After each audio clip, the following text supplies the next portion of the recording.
Okay, we are going live in the Facebook group, live in Six Figure House Flipper. Hey, it's on the wall right there. Six Figure House Flipper. I got I think I mentioned this last week. I got a new camera. It kind of follows me around. Give it a second here to adjust. Okay, let me just make sure we are live. Make sure we are live here, and we are live. Awesome. Great. Appreciate it, guys. So we are live in Six Figure House Flipper. Today is a Q&A session, question and answer. See if this will adjust to me again. Great. Okay, cool. So it's a question and answer session. So if you have any questions, drop them below in the comments. I have a couple prepared a couple prepared questions ready for you guys.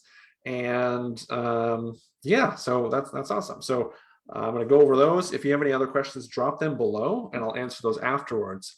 And then if you don't have any questions, that's fine. If I still want you to participate, as always, hashtag live if you're watching on the live, hashtag replay if you're watching on the replay. I've seen the best people, the most successful people are the most engaged, the most into it. That's how you learn. If you're on your phone listening to music, whatever, eating and on live, like, you're not going to learn as much. If you're actively watching, actively listening, participating, commenting, you are going to learn a lot more. So comment hashtag live if you're watching on the live, hashtag replay if you are on the replay. We have Patrick here saying hashtag live. Thanks so much, Patrick. Appreciate you joining.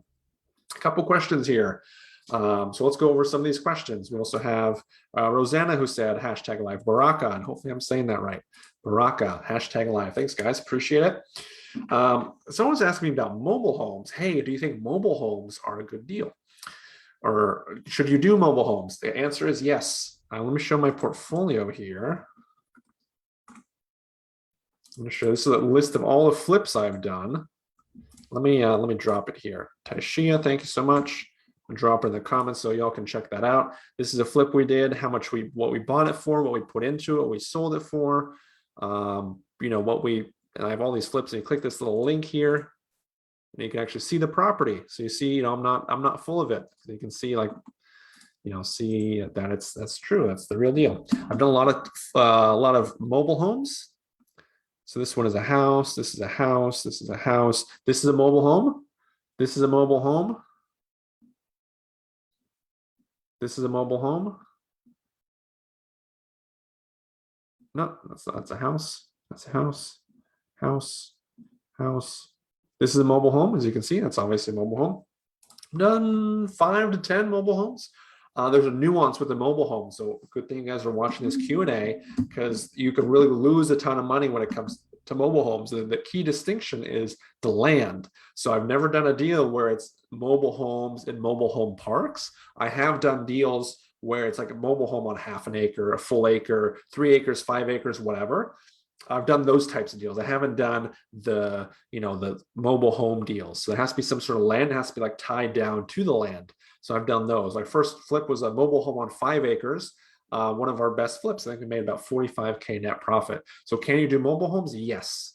There's a little more nuance to it, but just make sure you have those basics covered with regards to the land and all that good stuff. So that's how I typically think of that. So just as a heads up there, guys. So land when it comes to the mobile homes. Someone is also asking me for like a proof of funds. Like, where do you get proof of funds? The answer is typically your hard money lender provides a proof of funds.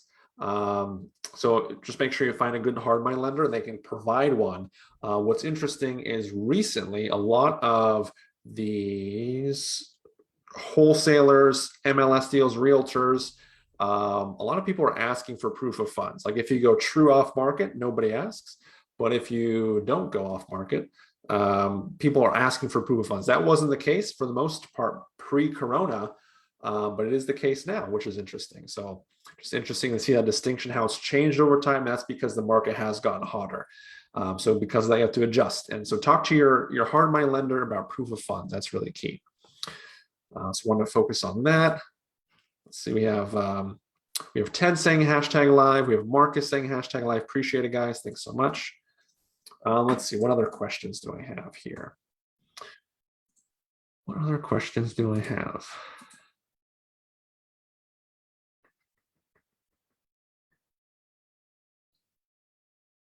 Oh, someone's asking me, Javier, thanks so much for joining, hashtag live. Someone asking me like, what's a typical escrow deposit? So sometimes when you do these deals, they ask for, it just depends on the deal. They ask for some money down. That's what's called escrow. So let's start with like what escrow is, and then let's talk about what a common amount is. So escrow is basically like you put a little bit of money into a title company. And that's basically saying like, yes, I'm serious. Because if you walk down the street and you ask anyone like, oh, would you want to buy this house? 10 out of 10 times they'd be like, yeah, sure. But like, how do you know how serious they are? So that's what escrow is. It's like some amount of money. You can be $100, $1,000, $5,000, $10,000. Just saying like, yes, I'm interested. And then there's some conditions with that money. So let's say it doesn't pass the inspection, you can get that money refunded, or it's just based on the structure of the contract. So that's basically what escrow is. And due to that, or because of that, it's what was I going to say? Yeah, it's just saying like, hey, yes, I'm interested. So escrow can depend. It can be $100, it can be $500, 1,000, $5,000. What's interesting recently, just again because the market is so hot, a lot of people have been asking a lot of money and way too much money. There was someone today like saying, oh well, they're asking for 10 grand in escrow money. Should I do it? The answer is, all things being equal, no. If it's a great home run deal, they're pretty much giving it to you for free, consider it, but 10,000 down is quite a lot. There was another one here. They wanted 10% of the purchase price, and it's going to be 300,000. So they wanted 30,000 just to, go through next steps, which is just insane to me. That is just insane. It wasn't like this pre-corona.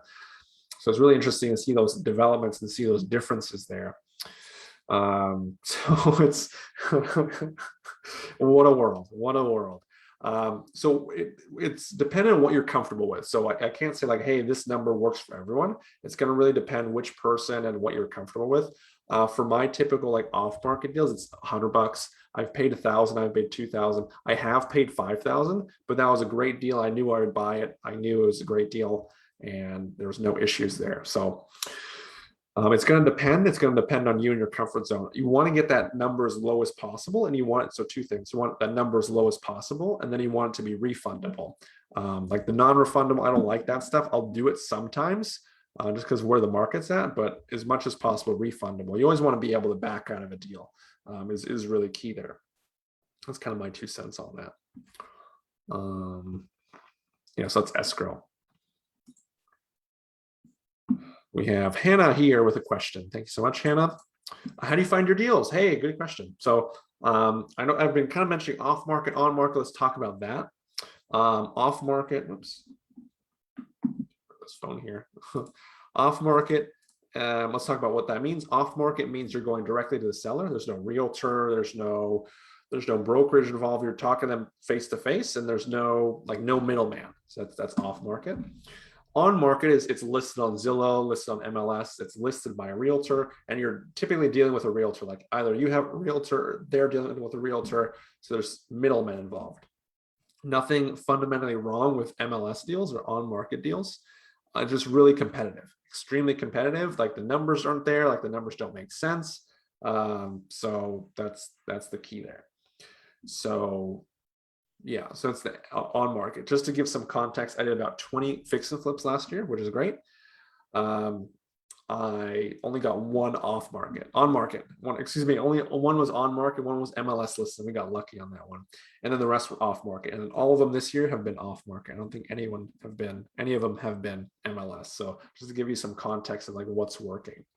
I should have prefaced all of this to give some more background on me. Again, my name is Victor. I totally forgot about this. I flip houses full time actually, and did about 20 flips last year, 30 flips this year is the goal. So far, I've bought about 16. I have 3 more under contract to buy, hopefully closing here pretty soon. So I'm on track. I got to buy a couple more, but doing good so far. A couple more in the pipe, which is exciting as well. I flip houses full time. I also mentor people how to flip houses, how to get your first deal, how to hit 6 figures, all this process A to Z, how to get the money, how to get the deals, how to run your numbers. All that's very important when it comes to this. So I should have shared that first before jumping into it. So you can call me an expert if you want to, but I do this for a living. So Great. Let's talk about other questions here. We have Jake here. Hey, appreciate it, Jake. Thanks for joining. Can you tell us about the contracts you use typically? I like to keep my contracts as simple as possible. So for my purchase agreement, let's talk about that. That's probably the most important one. I like to keep it as simple as possible. So especially when you're dealing with a seller, like they're not going to know all these like legal bumbo jumbo. They're not going to know that like these legal definitions. So you want to keep it like, hey, this is what I'm buying it for. This is what I'm giving you the money, i.e. closing. And just like basic terms. So I can actually show you guys. Actually show you an example. So you're seeing behind the curtain here what I actually use. Mine's 2 pages. I'm going to share my screen here. Okay, hopefully you guys can see this all right. You probably can. Did I lag here? Okay, I'm back. Great. So agreement to purchase real estate. If you scroll down, it's literally 2 pages, and then you sign. So super simple. Again, when someone's selling their house to you, like they don't have a realtor, they don't have a middleman who can explain everything. For me here in Florida, I'm out of Gainesville, Florida. I didn't mention that either. I'm out of Gainesville, Florida. So the typical realtor contract is about 12 pages, 12 pages. And that's quite a bit. So to give a seller that's a lot of legal stuff they don't want to deal with. So really important to not keep it as simple as possible. So it's like, hey, this is the seller, that's them. Obviously, you're the buyer. This is the property. Then you have the earnest money, just like we were talking about earlier. I put in 100. That is negotiable. Sometimes they bring it up, sometimes they don't care. But $100 because you want to keep that as minimal as possible. And there's a number of reasons that. For this is the purchase price. It's a bill. You're just saying, hey, I'm going to buy it as is, which makes it easy for them. This is when we're closing. It's just saying like, hey, I need to see the property sometime.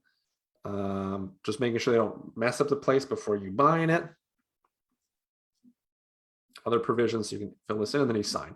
Super simple. You guys want to keep it simple because then you don't have to explain everything. So it just makes it easy that way. So hopefully that answers your question. So that's the typical contract. There are other contracts that I use. I don't want to overwhelm you. Let's just focus on purchase agreement. And that one works nationally. It's not just Florida. Because again, it's just like, hey, what are you buying it for? What are you putting into it? So that's it.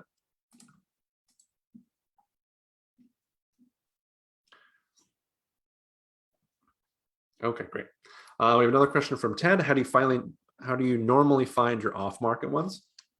What I typically recommend, especially for beginners, there's like free methods to get deals and there's like paid methods to get deals.